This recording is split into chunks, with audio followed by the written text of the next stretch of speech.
அஸ்ஸலாமு அலைக்கும் ரஹ்மத்துல்லாஹி வஅலா பரக்காத்துஹு. இந்த ஆடையோடு நாங்கள் காபத்துல்லாக்கு போகணுன்னு துவா செய்யுங்க.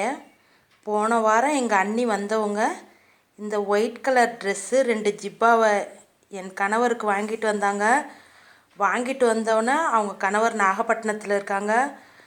அவங்களுக்கு வீடியோ கால் போட்டவுடனே பைஜான் நீங்கள் காபத்துல்லாக்கு போகிற மாதிரியே இருக்குது அப்படின்னோடனே எனக்கு இந்த ட்ரெஸ்ஸை பார்த்தோன்னே ஆடை பார்த்தோன்னே அவ்வளோ ஒரு அழுகை தான் வந்துச்சு.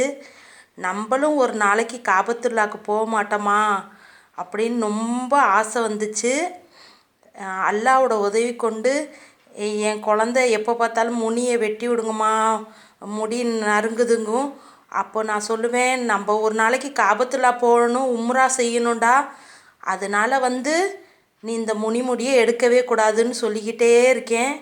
அல்லாவோட உதவி கொண்டு மன்னருக்கெல்லாம் மன்னராக படைத்து மன்னராக்கிய காபத்துல்லாவோட மன்னராகிய அவர்கள் ஒரு நாளைக்கு எங்களை காபத்துல்லாவை சுற்றி காட்டி அந்த குரானில் ஹெம்ப்ராய்டு போடுறதுல நாங்களும் ஒரு நூலை ஹெம்ப்ராய்டு போட்டு வரணும். காபத்துல்லா வளம் எல்லா இடத்தையும் பார்த்து ஹதிஜா அம்மையார், ஆயிஷா அம்மையார், ஃபாத்திமா நாயகம் எல்லாரையும் பார்த்து சலாம் சொல்லிவிட்டு அல்லாஹ் ரசூல்லாவையும் பார்த்து சலாம் சொல்லிட்டு வர துவா எல்லாம் தமிழ்நாட்டு மக்கள் அனைவரும் எங்களுக்காக உங்களுக்காக காபத்துல்லா போகணும், ஹஜ்ஜு செய்யணும், அதிகமாக உம்ரா செய்யணும், அதிகமான ஹஜ்ஜு செய்யணும்.